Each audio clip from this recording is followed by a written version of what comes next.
very special bonus episode of Top of the Card right here on Ad Free Shows and the Ad Free Shows YouTube channel. I am your host.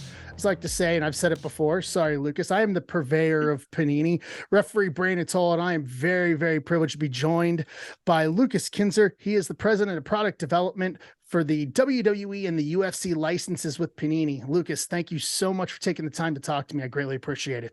Not a problem, Brandon. I'm glad to be on. So let's dig in straight away. First of all, let's just tell us a little bit about yourself. How long you've been doing this? How did you get into this working for Panini? Just tell us a little bit about yourself. Sure. So back in 2009, my dad worked with a lady whose husband ran the editorial department for Panini. At that time, it was Donruss before the Panini purchase. And I was able to come in right after the Panini purchase as an editorial intern, writing copy on the card backs, looking up stats for the card, things like that. I have a journalism degree, so they figured it'd be a nice little spot for me to kind of get my foot in the door. In 2013, a spot opened up on the basketball product development team, and I said, why not? Let's give it a shot. And it's going to be 10 years now in August, and things have been going pretty well. I was a collector growing up. I started collecting back in 96, 8 years old.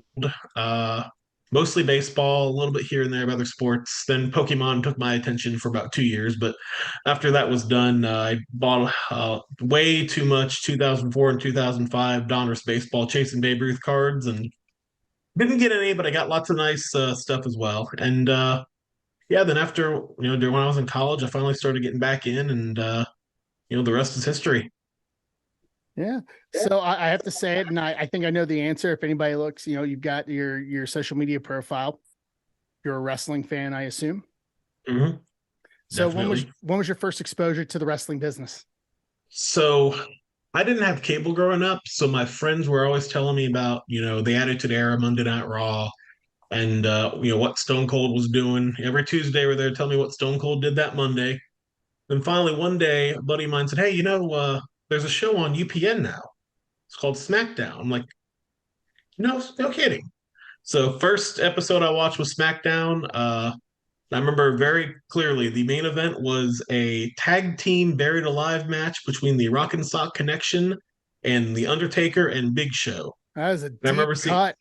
Yep. And I remember Mankind getting thrown from the ramp on into the grave for the buried alive, and as I was as an 11-year-old kid, it looked like he flew like 30 feet, when in reality it was like 5, but I didn't care.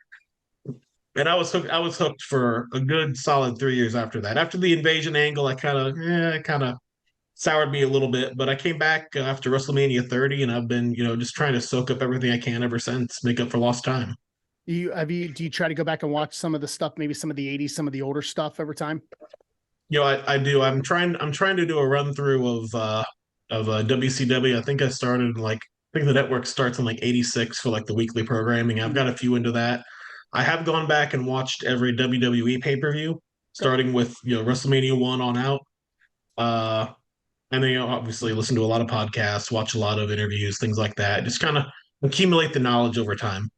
Okay. Yeah. It's beauty of the beauty of technology to be able to go back and watch. I mean, even in my age, in my basement, I've got just a tub full of VHSs. So, because I did a little bit of tape trading. My wife was a more serious tape trader than I was. But a lot for me was a lot of watching on cable, sneaking it in. Fun fact, my parents banned wrestling at their house right before Halloween in 98, but my mom worked third shift, 7 p.m. to 7 a.m. So I was still watching Mondays and Monday nights and every night. And about 2 years ago, I think I finally told my mom, I was like, because especially being on television for wrestling up until last year, I said, I was sneaking it in while you were gone. She's like, "Oh, I figured as much." I said, "Fair enough." So, oh yeah, definitely. I'm sure you broke a few coffee tables in the living room. That's what probably led to that ban. No, I actually had a basement, and I had a big like a love seat couch. So I took the cushions and put them down on there, and I actually did more reffing than I did wrestling, actually. Nice. So, and then when I would go to my grandma's, I had the trampoline, like most kids did. You had the trampoline, you wrestle on that. So what was it like? What were your thoughts, your feelings when you found out that Panini was taking over the WWE license and that you were going to be, basically overseeing the production of the WWE products with the license? When I was told that we were getting the license, I immediately volunteered. I had a massive smile on my face, and luckily my boss at the time was able to get me into that spot. There are a few other people that wanted to do it, but I mean, I think they made a good call, and I really do feel that we've really helped raise the profile of wrestling trading cards the last couple of years. I couldn't agree more. And I think you said as a wrestling fan, having the wrestling Mhm. knowledge and loving wrestling, like the fan, as much as all the fans do, and those of us who are in the business, to be able to bring that same love and passion, and that level of creativity, say, okay, what would the fans want? And I think Mhm. that's really shown through, last year. And I think it's shown through even more this year in the products this year, just my opinion for it. So, um, are there any differences in terms of how you handle the WWE brand, having had the experience, before it with the UFC license? There are a few differences here and there. There are a lot of similarities though, because they're technically, kind of secondary licenses. It's not like, the basketball or the football where they're running, massive, or not massive, but much larger runs than there are for UFC and WWE. But definitely some similar products in there. There's a few like we do for UFC, we do Donruss and Donruss Optic. For Mhm. WWE, we've done Revolution and NXT and things like that. But the product builds are pretty similar. I think that while they're definitely different fan bases, I think that they appreciate kind of the same stuff. They appreciate the good photography. They appreciate the top names, and they appreciate being able to get rookie content early, as opposed to sometimes in the past it took 1, 2, 3 years for somebody to finally get that first card, and you know it is what it is. But just making sure that we're out in front and getting the right people in the right card sets with autograph deals and everything to get out to the collectors. Yeah, I definitely see the crossover. Earlier in the week when I was at the shop, we were on the Instagram and I was ripping, and actually someone had gotten a box of Prism UFC, the new Prism UFC, and Prism WWE, and then you'll pop this, so four autos between them both. The first box of the UFC had a Lesnar throwback to 99, and then a Khabib Nurmagomedov throwback to 99 in the same box. And then one of the two autos in the Prism WWE box was a Hogan throwback silver auto. And Nice. I was like, well, it's about as crossover as you get. Lesnar, and I could say this as a wrestling fan, Lesnar being really the only one who's crossed over into multiple products. Like he's in football Prism, he's in UFC Prism, and all the WWE products. I think it's definitely like having him as one of the few. I definitely think there are people who have dabbled in the other products, whether it be football or whether it be the wrestling or the UFC, based on where their primary fandom is. That crossover, I definitely think it exists, and I think it definitely shows. So Panini definitely, has acquired a lot of brands over the past decade or so. The expectation of collectors, and I think I could say this, they've gotten a lot higher over the years. Within the wrestling marketplace, and given your experience with the UFC license, how did you approach knowing that some of the fans were kind of giving you a kind of a high bar per se?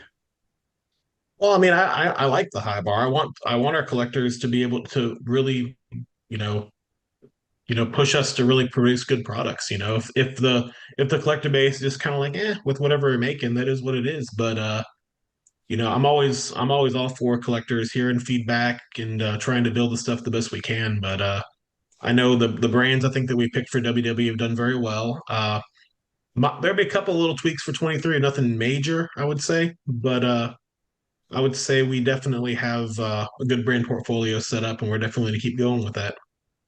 Yeah, and you actually mentioned this a minute ago, kind of tying into it. So, having a lot of those top tier mainline brands in the portfolio, what we saw last year, whether it's a Prism or an iMac or Impeccable, whatever the case may be, Select.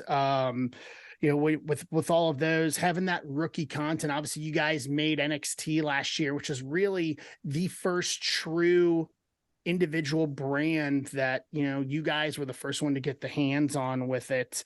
Are you looking more to have other kind of those specialty brands like you did with NXT into some of the other licenses as you guys move forward here with the WB license? So I will say for 23, there's not a specific like WWE specific brand. We're going to introduce a new product to replace the NXT product because as much as I enjoyed that product, it didn't do that well in the marketplace. So we're going to react to what the collectors want. In 24, though, I do have an idea for a WWE exclusive brand that I think people are going to be very excited for, but we'll save that for later. Yeah, I could tell you from the NXT standpoint, like I rip some of it, and I honestly think Mhm. it's very underrated. It's I understand, I totally get it where the overall sentiment of it, but working at a shop as I do, you kind of have to you got to interact with everything, get a little taste of everything to be able to be product knowledgeable, and the autos in that were sneaky, like having Roman and Becky and some of those main roster talent, the top level main roster talent that came through NXT. Like, I think it just got sorely underlooked, but I totally get the sentiment with it. So Yeah. And one when thing you that collectors sometimes don't always think about, one thing people are like, oh, the NXT product for previous license always had two autographs. Why does this only have one? If you only have one autograph in the box, you can spend more money on the autograph to make them better quality. That's how we're able to get good numbers of Becky Lynch, good numbers of Roman Reigns, good numbers of all the other former NXT stars that are now on the main roster into the product. And also the on-card element too. A lot of people were saying, "Oh, immaculate or impeccable was the first on-card autograph for WWE." It was like NXT came out a few weeks before that, but mm, it got overlooked. I like the tonnage products. I call them tonnage products. Those 24 packs, and I also liked having something in the marketplace that had a $3 SRP, so entry level collectors can get it without having to necessarily go to a retail place where it might not be there. No, I totally agree. Being able to be immersive to everyone, like I always say, like this hobby is all inclusive, regardless of what the price point that you're entering at or you can afford at. It really allows something for everybody to be across the board. So I think that definitely gets overlooked by a lot of collectors because a lot of them are going straight for the whether it's the high end autos or they want the Prism or they're going straight into those main brand products. I definitely think that that definitely gets lost. Actually, it's something I hadn't even thought of. So it makes a ton of sense, at least by my brain, especially working in a card shop. So when you look back at the 22 products as a whole, across everything, Panini, Select, IMAC, Impact, NXT, is there anything that you think you could go back and do differently from 22? Is there anything you think, and obviously you mentioned NXT, but something outside that you maybe just missed the mark, or it's like, I could have gone back and kind of tweaked this differently?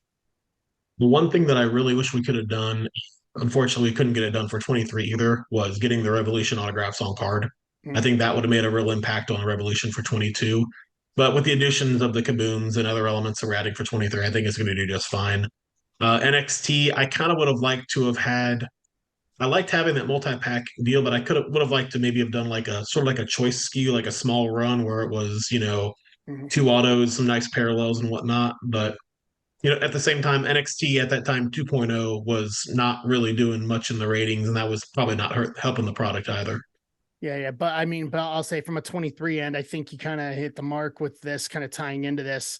Um, Prism undercarders, I can call it. It's Prism no huddle wrestling. I understand having to use the specific sports terminology, but when I first they, they, saw it, they, they don't huddle in wrestling either. yeah, well, I mean, lockup's kind of a huddle, bring it I guess. together. But yeah, so but at least because I rip football, it's to me it's Prism no huddle wrestling. The same Mhm. disco parallel. So at least for me, it was nice when people were ripping Prism no huddle at the shop. At least I got a preview of how it was going to look once we got the actual undercard release. So I definitely understand that a lot. So you guys have been putting a big focus, obviously, on the rookie content with it. Obviously, NXT produced a lot of that. um, what's your thoughts on the reaction to how the collectors have responded to the rookies with the license? Obviously, like last year, you had Braun, Roxanne. She has her first autos in Prism this year. Solo, I think Solo. I don't want to say he kind of had a mild rookie, but I mean he was already up on the main roster by Clash at the Castle in the fall. Ava Rain, obviously Rock's daughter. My opinion, one of the two big rookie chases out of 23. But what's your feeling in terms of the response from the collectors, given how you guys really kind of leaned into that rookie content? Yeah. Well, rookies were definitely something. While wrestling collectors care about rookies, obviously there weren't a lot of rookie specific sets with previous licenses for wrestling cards. Yeah. But I figured, let's kind of take that more broad approach that more of the mainstream collectors for other sports have looked at and kind of choose some rookies. And also didn't hurt that, quite frankly, they added a bunch of new people with NXT 2.0 I mean, just the base set for the NXT product, I think was like 45 or 50 rookies out of the 100 main base cards. But yeah, not as many rookies in 23. There are some definitely. Like you said, Ava Rain is one, Sol Ruka is another. Mhm. There's a few more, Quincy Elliott, a few others. But oh, and Channing Stacks Lorenzo. I always love that name. Yeah, the parentheses on there, like, and I'll say this because I said this to my boss at the shop is a big Seth Rollins fan. The fact that you guys actually put freaking in on the title bar on it, I was like, all right, like, yes, like leaning into it. Yeah, I yeah. know. The names generally have to be as they are like considered on the WWE roster. Yeah, So that's why I was like the freak, and I was like, but then like you know it's what he's going by now. So yeah. I mean, and I love those Papa Smurf shoes too that he was wearing. yes, if it's good enough for a video wall, it's good enough to go on the bottom of a trading card. At least the way Oh I'm yeah, gonna put it. But yeah, like I know we talked about because you said you watched my first off the line opening I did. So I had the Ava Rain gold to 10. So it actually popped at PSA yesterday, PSA 9.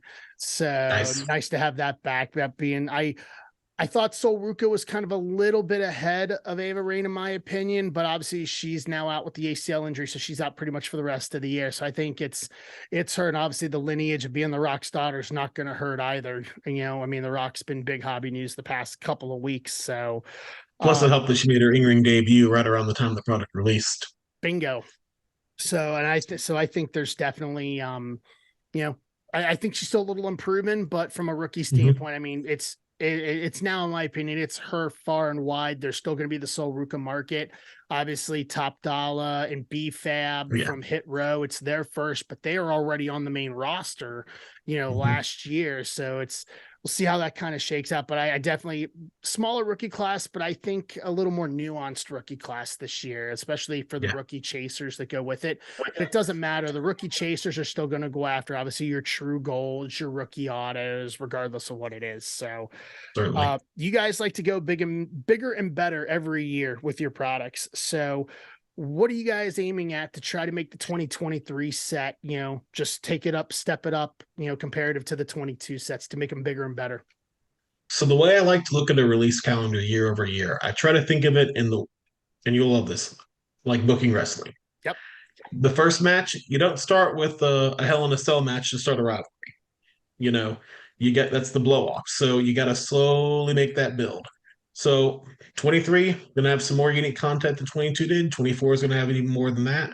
I will say that for 23, we're looking at some more unique memorabilia. We have been in talks with WWE about acquiring some more items, things like ring skirts, things like turnbuckle pads. I know there actually is a table that somebody was put through that we can, attribute to them.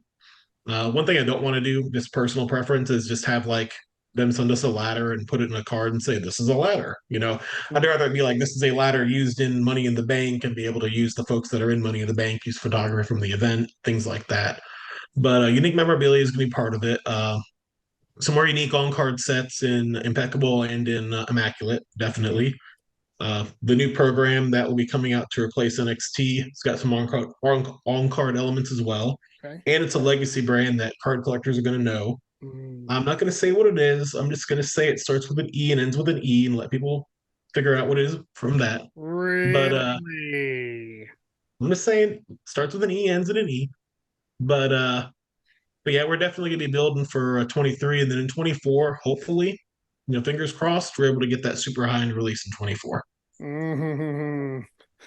Rubbing my hands because all I know is you have to rip it. If you're gonna rip the high end, you got to rip a case. And I noticed that, especially with iMac, where when you look at the back, instead of it just saying it was, player worn or whatever, the normal jargon verbiage, it actually linked some of the relics to the actual event. And I remember it because I pulled one of the the Kevin Owens ring canvas relics. I think it was like the 99, and actually flipped over and actually said it was used at WrestleMania 32. So I'm like, okay, that canvas was used during him and Austin in the main event of night one. And I kept Mhm. it. And people are like, well, someone's like, well, it's only selling for 30. I said, I don't care if it's selling what it's selling for on eBay. The fact of the matter is that canvas is linked to him and Austin in what we know is Austin's last match with the company, or his last match period. So it's like I linked that, and I was in Dallas for the first rep. Between you and me, I was in Dallas for the first WrestleMania, and by far him coming out was the loudest pop I've ever heard. Period. Full Oh stop. yeah. And it ain't even close. And I was just like, you know what? I find that to be cool. And so there we go.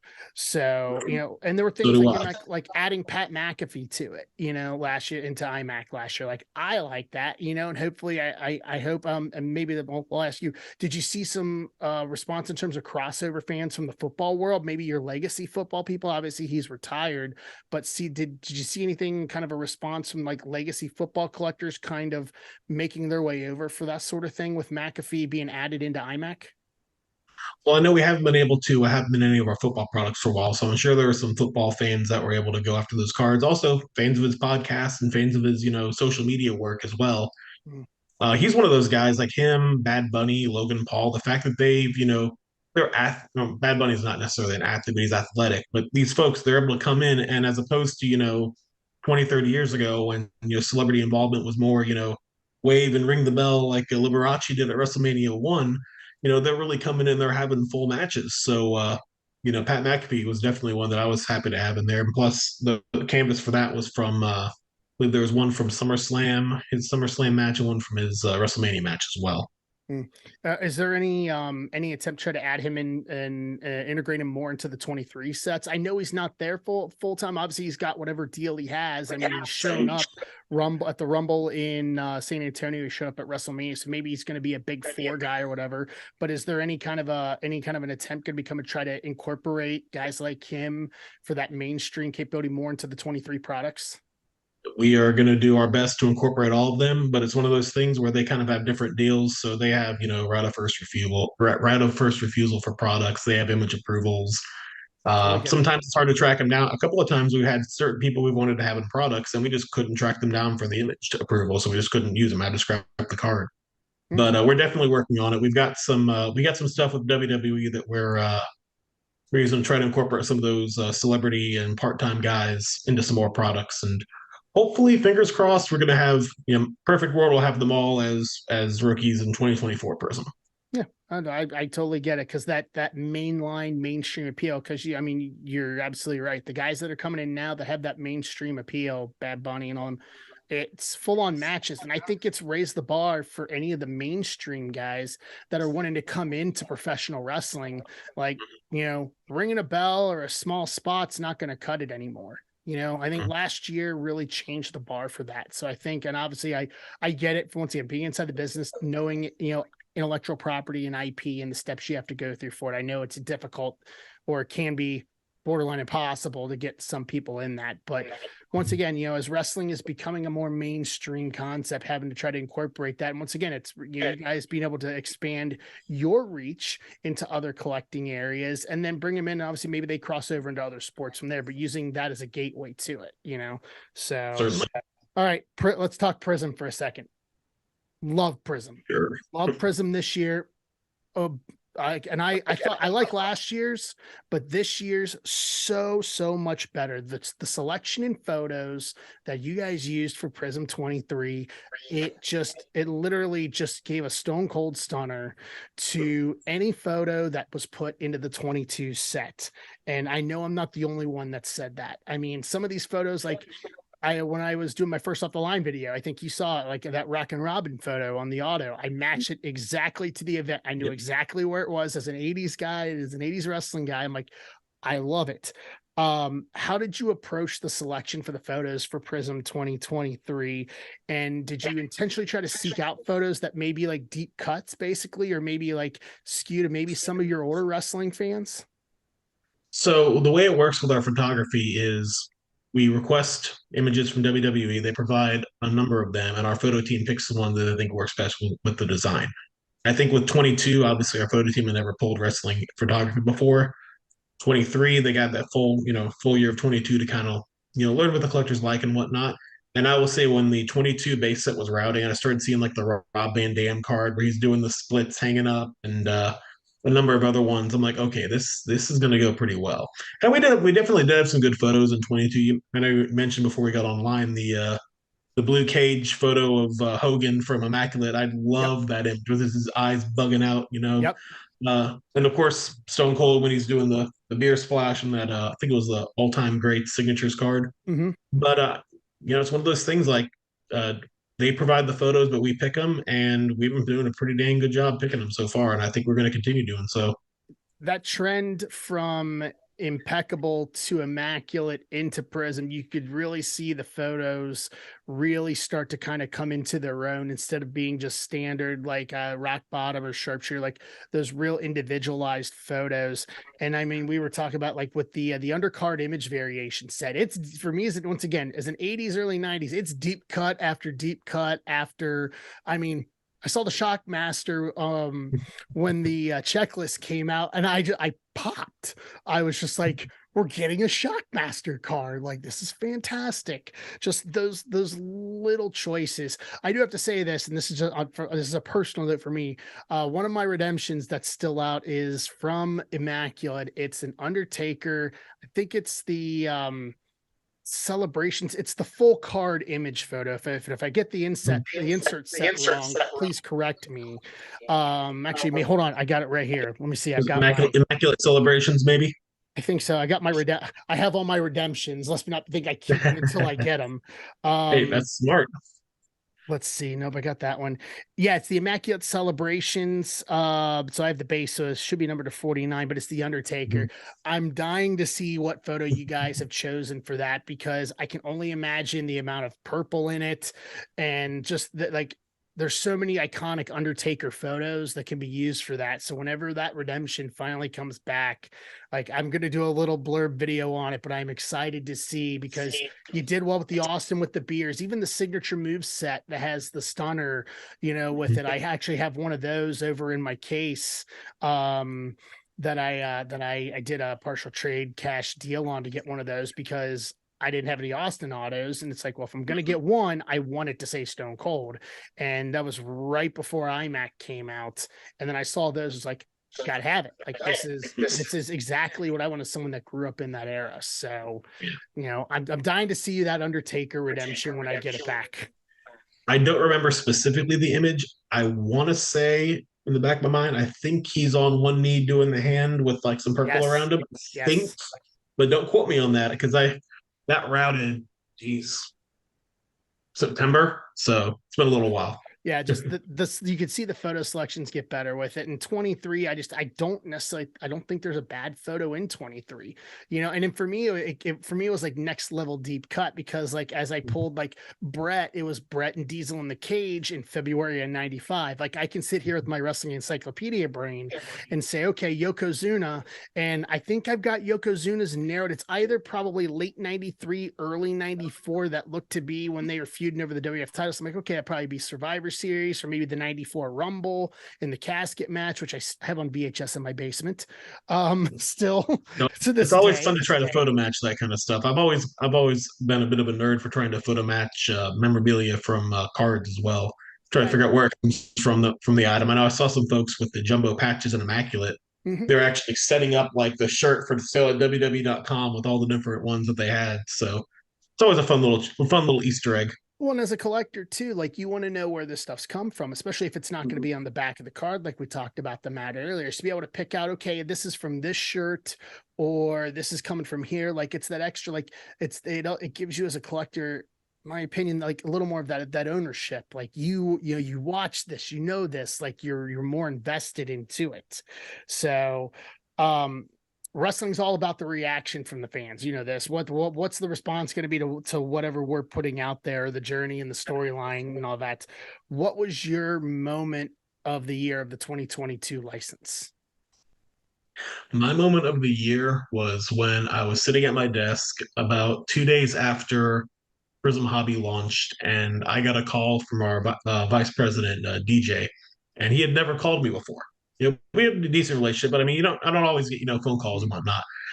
Whenever he called me, and he had some very nice words to say, and I think he said something like, you just with this release, we've just changed the game, and I was just like, oh, I've that approval, yes, everyone likes that approval from their bosses and whatnot. But that was one that gave me goosebumps. I remember, and then of course, QC in the product. We do two quality control cases we open up, and then we give the cards to customer service for damage replacements and whatnot. Mhm. And just seeing just the consistent, good quality stuff. I think pulled a couple of golds out of there and whatnot, and just it's always a great feeling because like my business is personal. I always say it's not business personal. My business is personal. It's the old Vince McMahon line, I think. But like when we make a product, I feel like it's my baby, and I want my baby to be protected and be, doing well. And when you open up a case of cards and you see just consistent value and you start thinking, man, this is going to be exactly what it needs to be. This is what the fans are going to want. This is going to do well. It's one of the best feelings in the world. Yeah, I could tell you we definitely were or I know I had it on my calendar, like as the release dates would come out and then we start looking at the checklists. Like I remember I was doing my top of the card preview for 2023, at least taking as much information as I had at that point on the 2023 and using 2022 as the backbone for it. But then right before I started to record that episode, the checklist dropped for Prism. So I was like, literally it was like Thanksgiving Day. I was like, all right, let's dig in. Let's take a look. Let's see what we got here, just kind of go through it. And it helped, especially as I was building that kind of primer to kind of tell, at least the people here on the ad-free platform what to expect. Because some of them are probably going to be new collectors. There may be some lapsed collectors, but experiencing some of these Panini brands, for the first time. They're not like me, where I have exposure to them, whether it's through football or through baseball or through UFC and the other multi-sport licenses that Panini carries.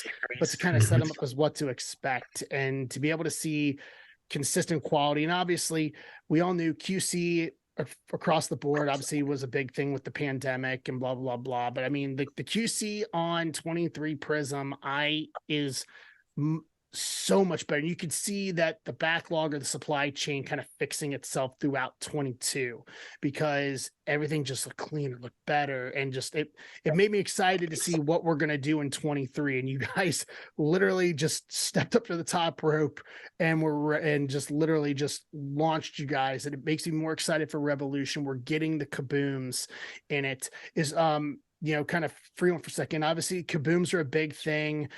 There's a couple other of those big other sport inserts, whether it's downtowns. I know downtowns may be a little harder, but are there any plans to maybe to try to figure out maybe a different concept of like a downtown or something to try to incorporate some of those other big chases that are non-auto or non-relic based like kabooms? Because I could tell you from the collector standpoint, once we learned that kabooms were coming out, we're like, okay, this is a big deal.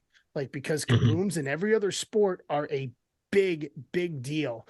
And I could tell you, like, I've already got a request on for 2 cases of Revolution, full stop. Like I'm ready to go for June 2nd or June 7th, whenever the move back date is now for Revolution. Like I'm going kaboom hunting. Just like going color blast hunting. But are there any ideas or something that's thrown out maybe to try to take a modified version of a downtown or something like that and bring those into the wrestling space once again for that crossover appeal? So we definitely are expanding our SSP insert category for WWE going forward for 23, and we'll expand a little more in 24 as well. It's part of that whole building crescendo. I know Chronicles outside of there will be the tribute inserts again for a different superstar, which will not be named yet, but there is also another SSP insert in there that's going to be unique to WWE, which I think collectors are really going to enjoy. Uh, some unique content in the starts with an E, ends with an E product. Obviously, like immaculate and impeccable, they don't really need insert content, but it's one of those things where we're definitely looking to expand it. And who knows, maybe someday we'll have an Ultimate Warrior parts unknown downtown card. That'd be kind of interesting. That would be fantastic. I think of that. I also think of Cactus Jack, like an Oh parts yeah. unknown kind of quasi downtown. Like I know it's a little more difficult, in that aspect, but like my boss is a big Randy Orton fan. So I could see a Randy Orton St. Louis downtown, whether it's like the arch with like a viper wrapped around the arch, or something in that realm, kind of leaning into the characters and everything with that. So this is No, going to be Just get my I would collection. definitely pop. I would definitely pop for a Terry Funk double cross ranch downtown myself. Oh my Lord. Yes. So, okay. So I got kind of two kind of questions, kind of building off what we've talked about here. So, um, I'm just going to throw it out there just because I'm a high end fan. I love Prism. I loved NXT, but I'm obviously me and there's a lot of other collections. I'll lean to the high end stuff. Are we going to get Flawless? Like it is the premier brand for Panini when it comes to the high end stuff. I like my iMac and I like my Impeccable, but the thought of getting a briefcase and opening up a briefcase on this channel that says Flawless WWE is the ultimate appeal for someone like me. So if you could say it, we can make the exclusive here, but is something like Flawless in terms of that super high end in the plans for Panini over the next 2 years on the license? So for 2023, there's currently not a super high end product at the end of the year. We kind of had that schedule kind of laid out. Yep. For 24, I'm definitely going to be running that up the flagpole. And who's to say it's got to be flawless? Maybe you go one level above that. Really? Maybe you never know. Oh, got to start I, saving now.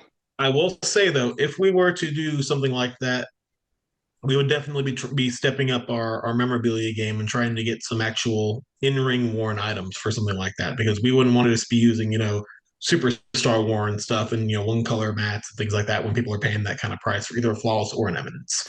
So we would definitely be stepping up our game and making sure that the collectors got exactly what they needed. And this is something I think we can kind of come back to because I know we've mentioned it a couple of times, but that's definitely something the collectors have been very much wanting and in tune for. Is like I know with Rhea Ripley and iMac, it was the jacket relics, things of that nature. And I understand as someone in the business, like my gear costs me a lot of money. Like when I was with Impact, I had to have custom shirts, and they are all out of pocket. So I know there's probably a struggle there a little bit to get the talent to willingly part with some of their gear because some of them will use it all year and maybe around WrestleMania time will discard the entire year or they may even sell it on their own because it's all out of their own pockets.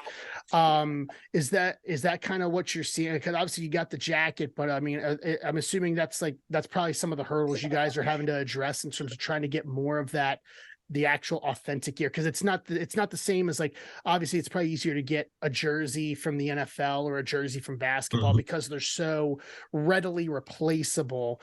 But are you finding maybe some potential solutions to overcome some of those challenges to get more of that authentic like ring worn gear and stuff into some of the higher end sets? Yeah, we've definitely come up with some solutions to try to get that. It's just the process of acquiring it and making sure that it is ring worn and things like that. I will say that early on, we did talk to one female superstar and asked her about a certain item, which was not, it would have probably yielded 150 or so, 7/8 by 7/8 swatches. Mm-hmm. And she said that it was a $5,500 replacement value and it was one color. It's like, Yeah. oh, that doesn't quite work. But if you're talking something, one of the think about, some of those Seth Rollins, outfits when ring entrance even because I think collectors would still appreciate ring entrance even if it's not, used in the actual physical match like trunks or whatnot. Yeah, absolutely. But I And mean something that was just colorful, dynamic. Uh, always like when we're selecting the memorabilia for the superstars to try on for last year, I was trying to pick the stuff on the WWE shop that had the most color, the stuff that really would yield the best patches. And we saw some of those, like I know the Rhea Ripley head that was on eBay. I was like, oh, that's just a perfect cut. But we're definitely looking into that and finding ways that we can hopefully get that. No guarantees, obviously. I mean, but at the same time, we're definitely exploring all of our possible options. like the Alexa eyes and iMac and a couple of those at 5 parallels, or even going back to select in the summer, like when you got into the at 5s or you got the 1-on-1s, you actually got the logo, the logo on the shirt, like having that, that's the laundry tag concept as it comes across some other sports like with football or like the NFL, the shield, Mhm. which my shop we pulled one of the Mac Jones flawless shields at Christmas time as a group. So it was the first Nice. time I ever got to interact with a shield. So when we saw that come out in the midsummer, I'm like, this is basically our version of the shield, unless you guys can get your hands on a title belt. There's not many options to be able to get shields of the company logo, but that it was those things that we had never seen before. And I think Select was really a big rocket ship at that point, because we had the tie dyes, and like we've been at the shop, we've been open a lot of the La Liga and the Premier League Select 23, and that's given us kind of a little bit of preview in terms of like, I'm looking at it like, okay, this is what the new tricolor is going to be this year.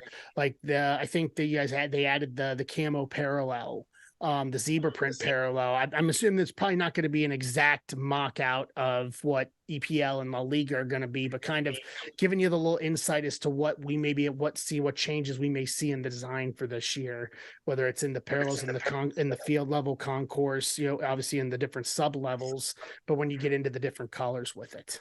Yeah, the main thing you can definitely pick up from the other sports that we do for the same program is the design. Normally, we use the same design. The parallel structuring, things like that, that does vary from sport to sport, but there are some elements that are crossed over to those as well. The tie dyes, I think you probably saw this. The tie dyes went bonkers But in yeah, Select. Like it was like love the tie Colts. Yeah, tie dyes were great. I have a Brock concourse tie dye in my box Mhm. behind me in my collection, just because I pulled it when I did a case rip for my other channel, and Yep.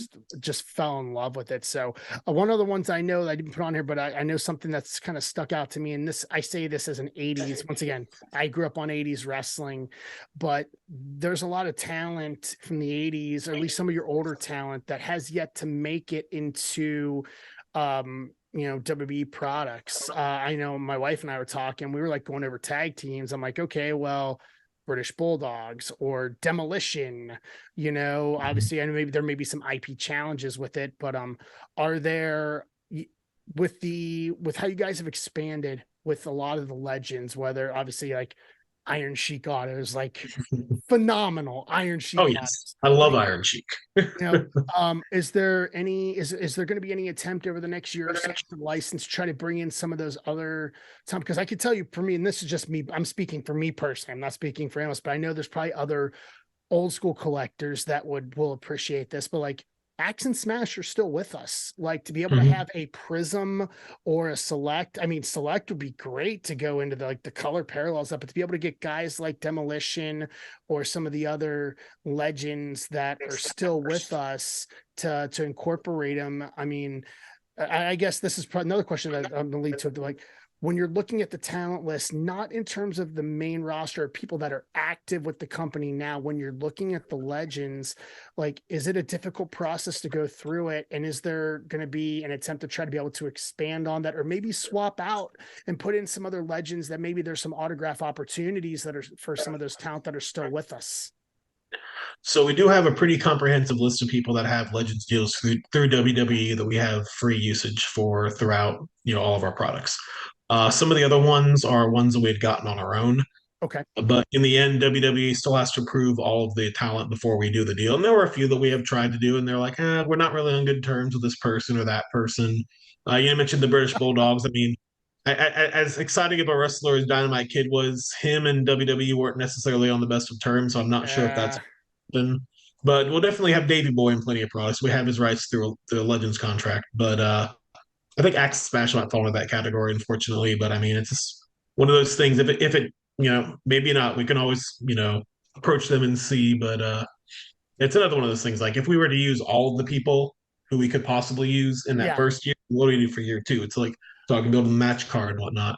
Absolutely. And that's kind of like, it's kind of, I know, like, obviously year one's just kind of the primer, basically, like give us, kind of hit the standards, basically, you know what I mean? But now we go into year two, we still have year three ahead of us next year to be able to kind of go through that. It's just, as some of us old school fans are kind of spitballing, it's just like, oh, we don't have cards of these guys, like, or these guys only had cards maybe in earlier years, Yeah. that we haven't seen anything in modern, in the ultra modern aspect with, and with what Panini does in terms of the creativity behind some, like I was saying, I'm just use Demolition as the example, but I mean, imagine them in a tie dye or maybe a parallel variation that fits in with the face paint that they had from that era, or you know what I mean, just there's I could sit here all day and just come up with just as an '80s guy, just go through that, and it's just something that I know that I kind of thought about it, and my wife had talked about it as well. And there's a lot of 80s collectors that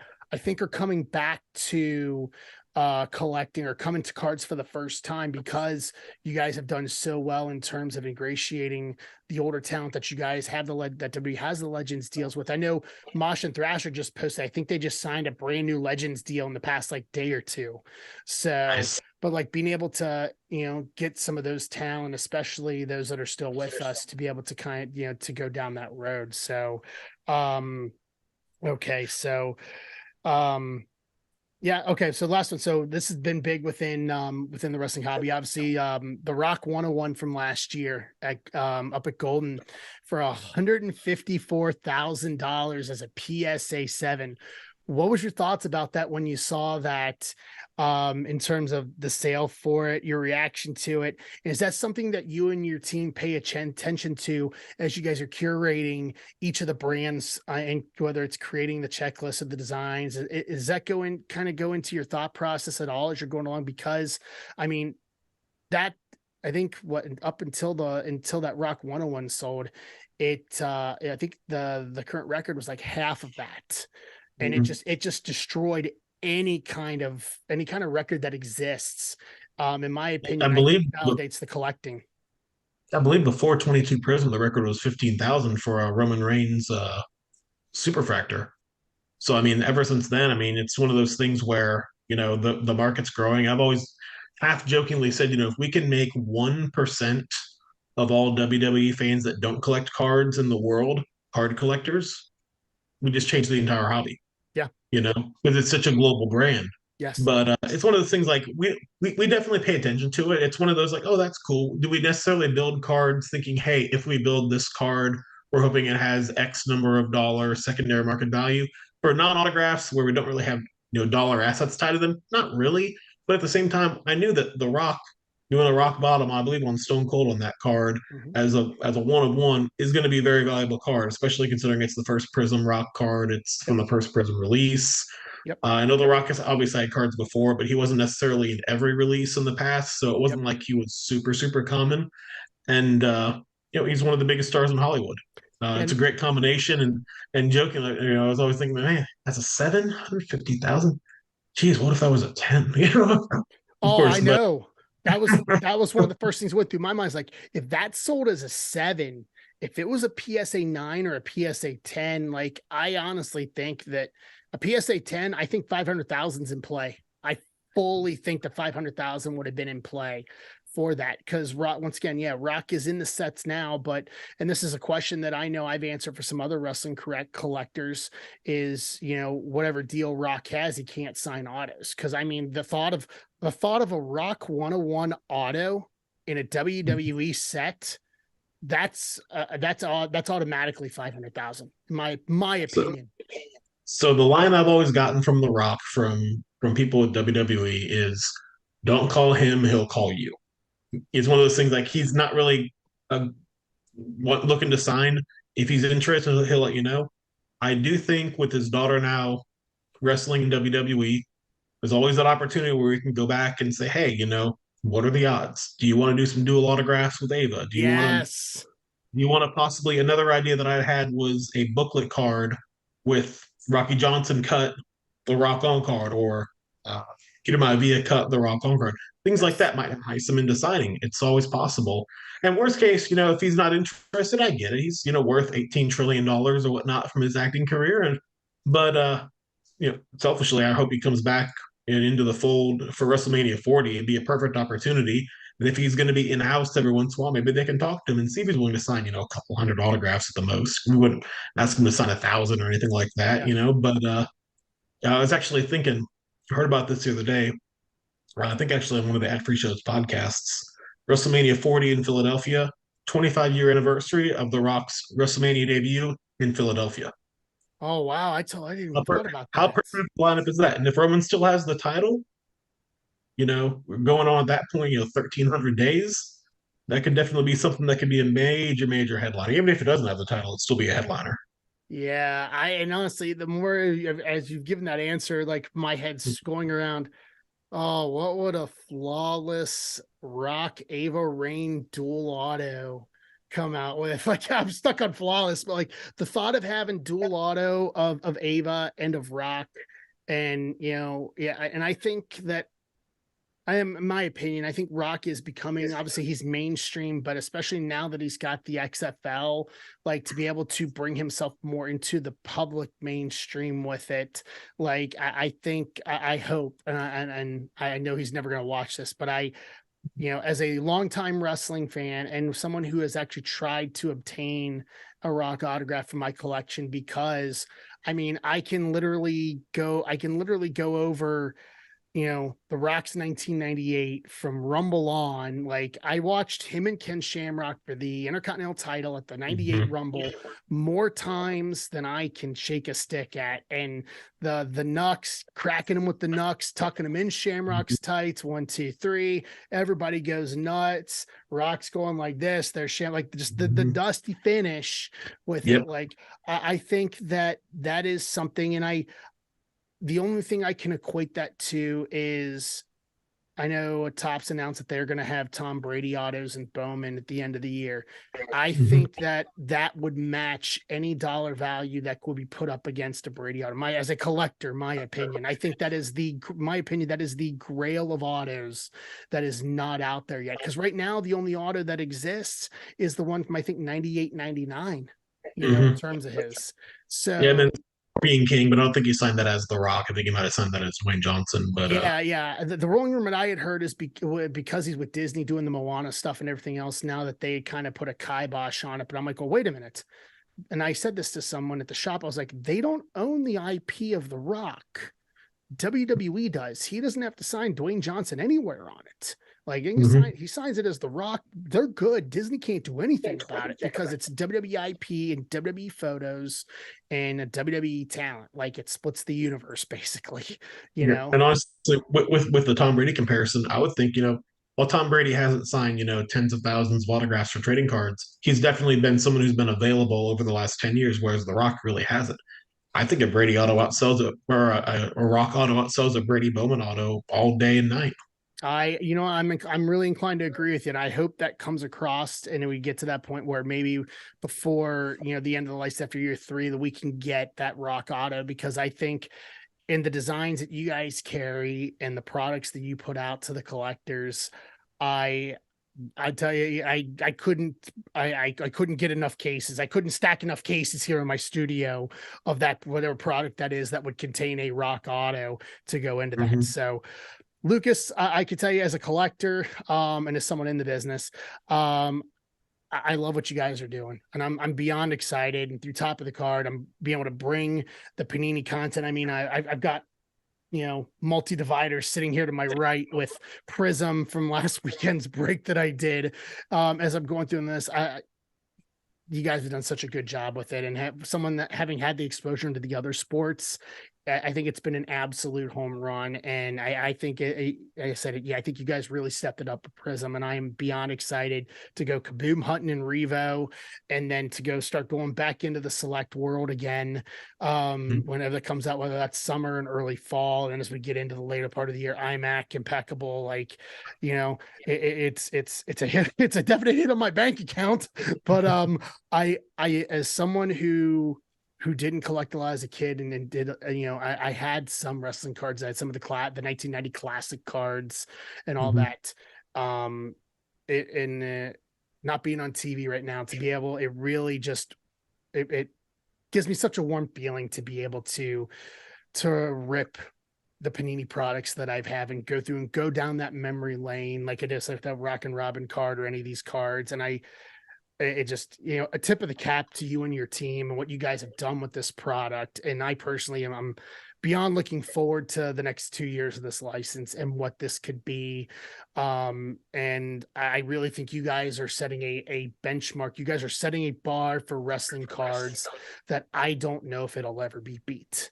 And as someone like you who loves the wrestling business, and I think that's the advantage that you guys have. I think that it's just, the sky's the limit for what you guys can do with this. And I really think that you're doing so right by the wrestling collector. So on behalf of the wrestling collectors and myself, thank you for everything you've done with the license. Thank you for the quality that you guys have put out with it. And I am beyond looking forward to seeing what you guys come out with for the rest of 2023. I will say I do like the fact that you guys are kicking the Prism year off right at WrestleMania. Like it's really Oh yeah. apropos in my opinion, like WrestleMania to WrestleMania, kind of in storyline year to be able to start it from Prism to Prism basically and get us through those 12 months. So thank you so much for taking the time to join me. I appreciate it.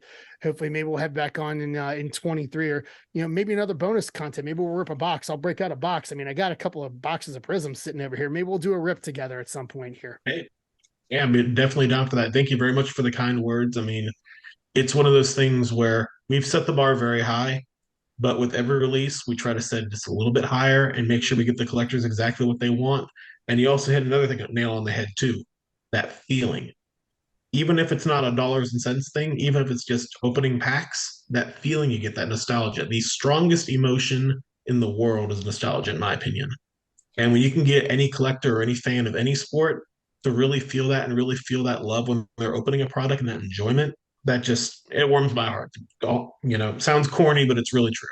No, I totally get it. Wrestling's about evoking emotion, and evoking trying to elicit a certain reaction and that suspension of disbelief, and be able to take that emotion and literally, go through. I mean, do I okay, I just have them here because we talked about it earlier. So I'm collecting the entire 20 card undercard image variation set, and I'm going to get them graded. And we were talking about this before we started recording. I'm sitting here looking at Deacon Batista, like deep cut. I'm looking at Stone Cold Steve Austin from 92 with the NWA television title belt, deep cut, you know what I mean?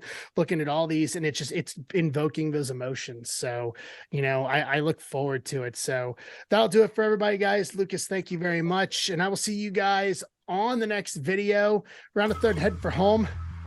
Have a good one, everybody.